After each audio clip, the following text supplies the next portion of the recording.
వాసుదేవ ఇక్కిరాల కులాంబోజి విధుమానందరూపిణం అనంతార్యతనోజాతం కృష్ణం వందే జగద్గురుం. మానవ సేవే మాధవ సేవగా భావించి ఆచరించి దర్శించిన మహానుభావులు మాస్టర్ ఈకే గారు. వారి సేవా మార్గానికి ఆకర్షితులైన ఎందరో విద్యార్థులు వారి అనుయాయులుగా శిష్యులుగా మారి వారితో పాటు ఆ సేవా కార్యక్రమాల్లో పాల్గొని ఆ అనుభూతిని అనుభవించారు. వాళ్ళల్లో మోపిదేవి కృష్ణస్వామి గారు ఒకరు. వారు మాస్టర్ గారితో పాటు ఆ సేవా కార్యక్రమాల్లో పాల్గొని ఆ అనుభూతిని అనుభవించి ఈ గ్రంథం రూపంలో మనందరికీ అందించారు. ఒకసారి మొట్టమొదటిసారిగా శ్రీకాకుళంలో హోమియో తరగతులను నిర్వహించినప్పుడు ఆ స్నాతకోత్సవ సభలో కృష్ణస్వామి గారిని మాట్లాడమని కోరారు అక్కడి సోదర బృందం వారు. అప్పుడు మాస్టర్ గారి ప్రణాళికలను గూర్చి, జాతికి ఆయన అందిస్తున్న ట్రీట్మెంట్ను గూర్చి, ఆర్తులను సేవించడంలో ఆయన చూపే ప్రేమ నైపుణ్యాలను గూర్చి ప్రవచనం చెప్పి కూర్చున్నారు. ఇంతలో ఒక అజ్ఞాత సోదరుడు, మాస్టర్ గారు వైద్య సేవ ఎప్పటి నుండి, ఎలాంటి పరిస్థితుల్లో నుండి ఎలా ప్రారంభించారో, ఆయన వైద్యునిగా రూపొందించడానికి దారితీసిన సన్నివేశాలేంటి వివరించండి అని చీటీ రాసి పంపించారు. అది ఆయన చదివి ఒక విచిత్రమైన అనుభూతి కలిగింది. నిజమే కదా అని అనిపించింది. అప్పుడు నీవు చేయవలసిన పని నిన్ను తట్టుతుంది, ప్రకృతే నిన్ను అడిగి చేయించుకుంటుంది, ఎటొచ్చి ఆ భాష మనకు బోధపడుతుంది అన్న మాస్టర్ గారి వాక్కు స్ఫురణకు వచ్చి ఆ వాక్యే ప్రేరణగా ఈ గ్రంథావిర్భావం జరిగింది. మాస్టర్ గారి తండ్రి గారైన భగవాన్ అనంతాచార్యుల వారు ఆయుర్వేదంలో ఘన వైద్యులు. వేదాల సారమెరిగి ఆ వేదానికి ఆయుర్వేదానికి ఉన్న సంబంధాన్ని గురించి దర్శించిన మహానుభావులు. ఆయన మినుపగింజతో తేట మజ్జిగతో సంగీతాన్ని వినిపించి, చెట్టుగాలి సోకించి, ఇలా రకరకాలుగా వైద్యాన్ని కలగా మార్చి నిర్వహించి సుదీర్ఘ రోగాలకు ఉపశమనం కల్పించారు. ఇది ఆయుర్వేద మహిమ, ఆచార్య మహిమ అని ఘనవైద్యులందరూ విస్తుపోయేవారు. మాస్టర్ గారు ఆ దృశ్యాలను చూస్తూ, ఆయన చెప్పే ఉపదేశాలు వింటూ పెద్ద కొడుకుగా ఆయనకు సహకరిస్తూ ఉండేవారు. మాస్టర్ గారికి చిన్నతనంలోనే తల్లిగారు పరమపదించారు. తండ్రిగారే తల్లిగారిగా మారి ఆ నలుగురు కుమారులను పెంచారు. ఆ పైన ఊహ వస్తున్న కొద్దీ మాస్టర్ గారు అన్నగా తమ్ముళ్లకు అండగా నిలిచారు. ఆ సమయంలో భగవద్గీత, భారతం, వేదాలు, ఉపనిషత్తులు, జ్యోతిర్విద్య, మంత్రశాస్త్రాదుల శిక్షణం, విశ్లేషణం, దివ్యజ్ఞాన సమాజ గ్రంథ దివ్యత్వం తండ్రిగారి దగ్గర అభ్యాసనం చేసి దర్శించారు. ఇంకా సాహిత్య వ్యాసంగం, నాటక రచనా నిర్వహణ, ఇలా సహస్రముఖాలుగా ఆయన కార్యక్రమం సాగుతూ ఉండేది. మాస్టర్ గారు ఇంటర్మీడియట్లో బయలాజికల్ సైన్స్లో యూనివర్సిటీ సెకండ్గా వచ్చారు. నిజానికి ఆయన అప్పుడే తలుపులు తెరిచి ఆహ్వానిస్తున్న MBBSలో చేరవలసింది. కానీ జరగవలసిన కథ మరొకలా ఉంది. ఆయనకు తెలుగు అంటే ఏర్పడిన అభిరుచితో BA ఆనర్స్లో తెలుగు తీసుకున్నారు. ఆనర్స్లో యూనివర్సిటీ ఫస్ట్గా వచ్చారు. గుంటూరు హిందూ కాలేజీలో తెలుగు లెక్చరర్గా ప్రవేశించారు. ఆ సమయంలో ఆయన ఉదయం పూజ కాగానే పాల్గొన్న వారికి తీర్థం ఇస్తూ ఉండేవారు. ఈ కాలంలోనే ఒక సంఘటన జరిగింది. మాస్టర్ గారి రెండవ కుమారుడు అనగా భాస్కర్ గారు తీవ్రమైన అస్వస్థతలకు గురి అయ్యారు. ఎన్ని వైద్యాలు జరిపించినా, ఎన్ని రకాలుగా ప్రయత్నించినా అతని వ్యాధి వెనుకాడలేదు. ఒక రోజున మాస్టర్ గారి చివరి తమ్ముడైన భారద్వాజ గారి ఒడుగు, పిల్లవాడా ఇలా ఉన్నాడు, భారద్వాజ గారు ఒడుగు చేయించుకోవడానికి ఇష్టపడలేదు. మాస్టర్ గారు అతన్ని ఓదార్చి ఉత్సాహపరిచి ఉపనయనానికి సంసిద్ధపరిచారు. తన శ్రీమతిని పిల్లవాడిని మరొకరి ఇంట్లో ఉంచి ఇక్కడ ఉపనయనానికి హాజరయ్యారు. సరిగ్గా ఇక్కడ బ్రహ్మోపదేశం జరుగుతుండగా అక్కడ పిల్లవాడు శరీరాన్ని విడిచారు. ఈ సన్నివేశంతో పాటుగా ఎదిగి చూస్తున్న మాస్టర్ గారు దుఃఖిస్తున్న తల్లి చేతిలో శిశువు శరీరాన్ని పెట్టి సృష్టిస్తున్న క్షణాల్లో ఈ రోజు నుండి రోగర్తులైన శిశువుల శరీరాలు ఈ చేతితో తాకిన వెంటనే ఉపశమనం కలుగుగాక అని అప్రయత్నంగా అనుకున్నారు. తనకు కలిగిన బాధ మరి ఇంకెవ్వరికీ కలగకూడదు. తన బిడ్డలాగా మరి ఏ బిడ్డ ఈ కాలంగా మృత్యువాత పడకూడదు అని అనుకున్నారు. కాలం దొర్లుతుంది. మాస్టర్ గారి 3వ కుమారుడు అనగా భాస్కర్ గారి తర్వాత వారు పుట్టి పెద్దవారు అవుతున్నారు. అతనికి వరాహ మీరాచార్య అని నామకరణం చేశారు. అతనికి దారుణమైన మూర్ఛవ్యాధి వచ్చింది. అది ఎప్పుడు వస్తుందో అంటుపట్టేది కాదు, ఉప్పెనలా వచ్చేది. ఉన్న ఫలానా డాక్టర్ల వద్దకు వెళ్ళవలసి ఉండేది. రోజులు గడుస్తున్నాయి. ఒక రోజున గుంటూరు వారే, ఆయన ఒక ఉద్యోగి, తన జీవితానికి సంబంధించిన జ్యోతిష్య వివరాలను తెలుసుకోవడం కోసం మాస్టర్ గారి వద్దకు వచ్చారు. తన జీవితానికి సంబంధించిన గ్రహగతులను తెలియగోరి వచ్చిన ఆ ఉద్యోగిని సోదరినిగా సోదరంగా ఆహ్వానించి ఆమె స్థితిగతులను శ్రద్ధతో తనివిగా విని మార్గాన్ని దర్శించి మనవి చేశారు. ఇంతలో ఆ వ్యక్తి చూపు మాస్టర్ గారి జ్యేష్ఠపుత్రుడైన అనంతకృష్ణ గారి పైన పడింది. అతను మత్తుగా నిద్రపోతుంటే మాస్టర్ గారు అతన్ని లేపి ఏదో మందు వేయబోతున్నారు.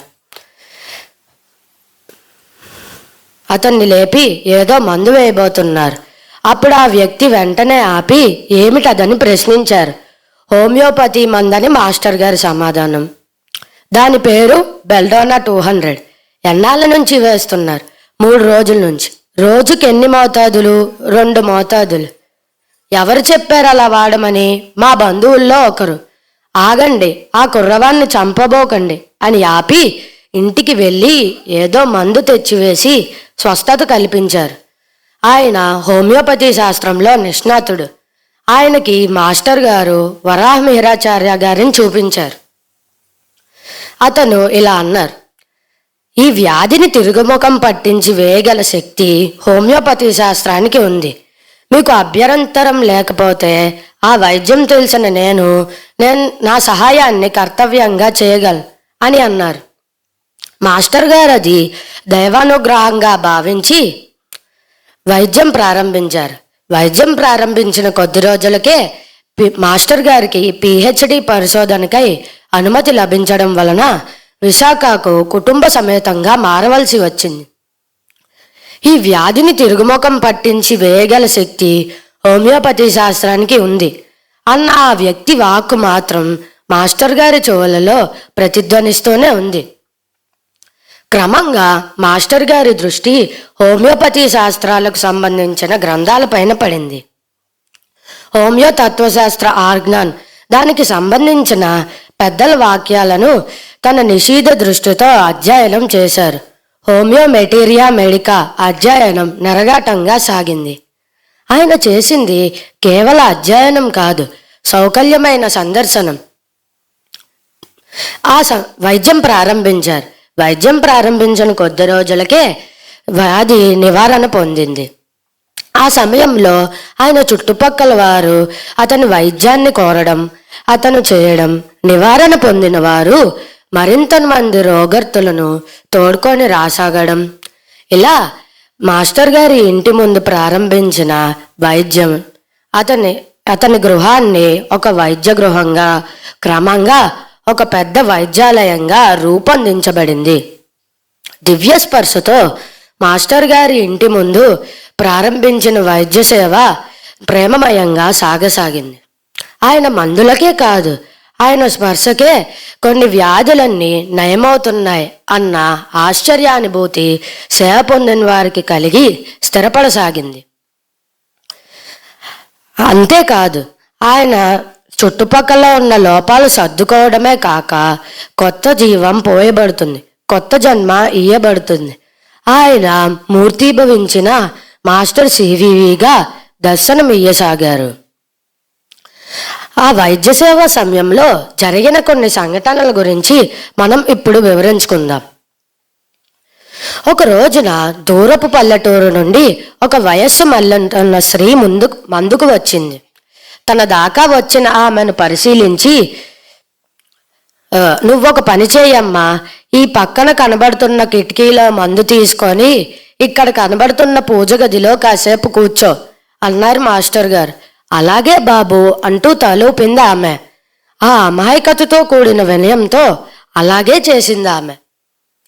కొంతసేపు అయ్యాక మాస్టర్ గారు తన కుర్చీలో నుంచి లేచి ఆమె దగ్గరికి వెళ్ళి ఆమె చేతిలో 5 రూపాయలు పెట్టారు. మాస్టర్ గారు ఇలా అన్నారు, ఇక్కడికి వచ్చి వెళ్ళడానికి సరిపడా డబ్బులు నిజంగా నీ దగ్గర లేవు కదూ? ఇక్కడికి వస్తే నీ బాధ తగ్గుతుందనే నమ్మకంతో వచ్చావు కదూ అని అన్నారు. ఆ మాటలకు ఆమె కళ్ళల్లో నీళ్లు తిరిగాయి. ఇంతమందిలో నీ బాధ ఈ బాబుకి ఎట్లా తెలిసిందా అని ఆశ్చర్యపడకు. అందరిలోనూ ఉన్నది ఒక్కడే, అందరి సుఖదుఖాలు ఆ ఒక్కనివే. నీ బాధ నాకు తెలియకపోవడం ఆశ్చర్యం అవుతుంది, కానీ తెలియటం సహజం అని అన్నారు. మానవత్వం కోల్పోని ప్రతి మనిషికి పక్క మనిషి బాధ అర్థమై తీరుతుంది అంటూ పూజ గదిలో నుంచి కాసేపు బయటికి వచ్చి మందు కోసం నిలబడుతున్న ఒక యువకుణ్ణి పిలిచారు. అతడు ఆశ్చర్యపడుతూ ప్రవేశించారు. మాస్టర్ గారు ఇలా అన్నారు, ఈమెది మీ ఊరే కదా అన్నారు. అవునండి అన్నాడు అతను. ఈమె స్థితిగతులు మీకు తెలుసు అనుకుంటున్నాను. మందు కావాలన్న తపనతో అప్పు చేసి వచ్చింది ఈమె. ఇలాంటి వారు మీ ఊరిలో ఎంతోమంది ఉంటారు. ప్రతిసారి వాళ్ళంతా కదిలి రావాల్సిన అవసరం లేకుండా మీరొక పని చేయగలరా అని అడిగారు. తప్పక చేస్తానండి అన్నాడా యువకుడు. మీరు మీకు వీలైన వేళ చెప్పి వారానికో 2 వారాలకో మీరు వచ్చేటప్పుడు వాళ్ళ బాధలు వారు రాసుకొని వచ్చేస్తే నేను వాళ్ళ మందులు మీకు అందిస్తాను. మీరు మీకు వీలైన వేళ చెప్పి వాళ్ళని రమ్మనొచ్చు అని చెప్తారు. ఆయన ఇలా అన్నారు, తప్పక చేస్తానండి. ఎంతో ఊర్ల నుంచో ఎన్నో మంది వస్తున్న వాళ్లకు శ్రమ అనుకోకుండా మీరు ఇంత చేస్తున్నారు. మా ఊరి వాళ్ళకి, నాకు తెలిసిన వారికి ఇంత నేను చేయలేనా అని అన్నారు ఆయన.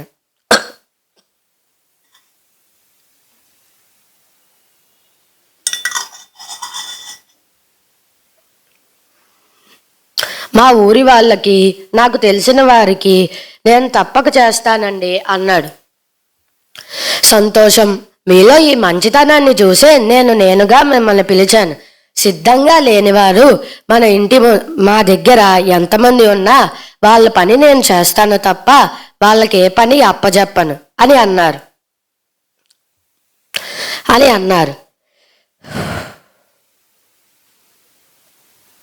అంటూ ఆమె వైపు తిరిగి, మీకు కావాల్సినప్పుడు చెప్పండి అమ్మా, నేను వస్తాను, బయట ఎదురు చూస్తూ ఉంటాను అని బయటకు వెళ్ళారు. ఆమె ఆ వ్యక్తితో ఇలా అన్నది, బాబు కేవలం డాక్టర్ బాబు కాదు బాబు, కష్టసుఖాలు ఎరిగిన దేవుడు. నా సంగతి ఎలా గ్రహించాడో ఏమో కానీ అప్పుల పాలు కావద్దని అభయం ఇచ్చాడు. మమ్మల్ని మీకు అప్పజెప్పారు అని అన్నది ఆమె. బాబుది పెద్ద మనసు అంటూ అన్నది ఆమె. కొంతసేపు అయ్యాక, ఈ సన్నివేశాలు జరగడం తరచూ మాస్టర్ గారు సహచరుల సేవాభావాన్ని అంకురారింపజేస్తారు. సేవ నుండే సేవ పుడుతుంది, సేవకుడు నుండే సేవకుడు పుడతాడు. వెలిగిన ఒక ప్రమిద నుండి మరిన్ని ప్రమిదలు వెలిగించినట్లుగా అన్న సందేశం సహచరులకు అందుతూనే ఉంటుంది. ఇంకో సన్నివేశం మనం ఇప్పుడు వివరించుకుందాం. ఒకసారి డిస్పెన్సరీ జరుగుతుండగా వరుసలలో నిలబడుతున్న రోగర్తుల వైపు ఒక్కసారిగా మాస్టర్ గారు చూశారు. కొంతసేపు మాస్టర్ తటాలున దృష్టి సారించి ఒక వ్యక్తి వైపు వెళ్ళి ఆయన భుజం మీద చేయి వేశారు. ఎటో చూస్తున్న ఆయన ఇటువైపు చూసి మాస్టర్ గారు కనబడగానే ఆశ్చర్యపోయారు. మీరేంటి ఇక్కడ నిలబడ్డారు, రండి లోపలికి అని అన్నారు మాస్టర్ గారు. ఇక్కడ పద్ధతి ఇదే కదా, నేను ఈ పని మీద వచ్చినప్పుడు ఈ పద్ధతి ప్రకారం నడుచుకోవడం నా ధర్మం, అందుకే ఇలా చేశాను. మన మధ్య స్నేహం ఉన్నది కదా అని అలసుగా తీసుకొని ధర్మం తప్పడం తప్పనిపించింది, అందుకే ఇలా చేశాను అన్నాడు ఆ వ్యక్తి. అప్పుడు మాస్టర్ గారు, మీ ధర్మదృష్టి బాగానే ఉంది, అలాగే మీరు ఇక్కడ ఉండిపోతే మీకోసం ఎదురు చూస్తున్న వాళ్ళు ఏమైపోవాలి అని అన్నారు ఆయన. అంటూ లోపలికి తీసుకొని వెళ్ళి మందులు ఇచ్చి పంపించారు. ఆయన సహృదయుడు, గొప్ప ఇంగ్లీషు వైద్యుడు. తన విషయంలో కానీ ఇంగ్లీషు వైద్యం విషయంలో కానీ లొంగని పరిస్థితి వచ్చినప్పుడు మాస్టర్ గారి వద్దకు వచ్చి సహాయం కోరుతూ ఉంటారు. ఇంకో సన్నివేశం మనం వివరించుకుందాం. ఒకసారి డిస్పెన్సరీ జరుగుతుండగా పిచ్చెక్కిన ఒక వ్యక్తి డిస్పెన్సరీకి వచ్చారు. అతను గోలగోల చేయసాగారు. జనం ఇతనికి పిచ్చట అంటున్న కొద్దీ అతను రెచ్చిపోయారు. కొంతమందిని తోసేశాడు. అధమరుపుగా ఉన్న కొందరు పడిపోయాడు కోరా. ఈ సన్నివేశాన్ని గమనించిన మాస్టర్ గారు బయటకు వచ్చి, ఏమిటో వచ్చి ఎంతసేపు అయ్యింది అని ఆ వ్యక్తి భుజం పైన చేయి వేశారు. చేయి వేసి ఆయన ఇలా అన్నారు, వీళ్ళంతా చూడండి నన్ను ఎలా చూస్తున్నారో అని అన్నాడు ఆ వ్యక్తి. మాస్టర్ గారు ఇలా అన్నారు, వాళ్ళకేం తెలియదులే, వాళ్ళు పిచ్చివాళ్ళు అని చెప్పి లోపలికి పట్టుకొని వెళ్ళారు. నాకు ఇలా ఉంటుంది అలా ఉంటుంది అని పిల్లవాడు తల్లికి చెప్పుకున్నట్లుగా చెప్పుకున్నాడు. మధ్య మధ్యలో మాస్టర్ గారు ప్రశ్నలు వేశారు. ఇంతేనండి, ఇంకా చెప్పవలసింది ఏమీ లేదు అని అతను తృప్తిని ప్రకటించిన తరువాత మాస్టర్ గారు అతని నోట్లో మందు వేసి అతని భుజం పైన చేయి వేసి తన బంధువుల దగ్గరకు చేరుస్తూ ఇలా అన్నారు, ఇతన్ని జాగ్రత్తగా చూసుకోండి, ఇతన్ని అర్థం చేసుకోండి, అతను చెప్పినట్లుగా వినండి అని అన్నారు. ఆ తరువాత మాస్టర్ గారు లోపలికి వెళ్తుంటే జనం అంతా ఇలా చూస్తున్నారు. అందరిపై పులిలా విరుచుకుపడిన వాడు మాస్టర్ గారి దగ్గర పిల్లిలా పసడైపోయాడేంటి అని అన్నారు. ఆ తర్వాత మాస్టర్ గారు సహచరుల వైపు తిరిగి అందరూ వినేటట్టుగా అతన్ని పిచ్చివాడిగా చూసిన వాడి మీద అతను తిరగబడ్డాడు, కానీ చూడని వాడి మీద కాదు, చూడని వాడి మీద కాదు. ఇలా అంతని మీద అతనికి పిచ్చి ఉన్నా సరే తోటి స్థాయిలో మనిషి మనం ఉన్నప్పుడు అతను మనకు మిత్రుడు అవుతాడు.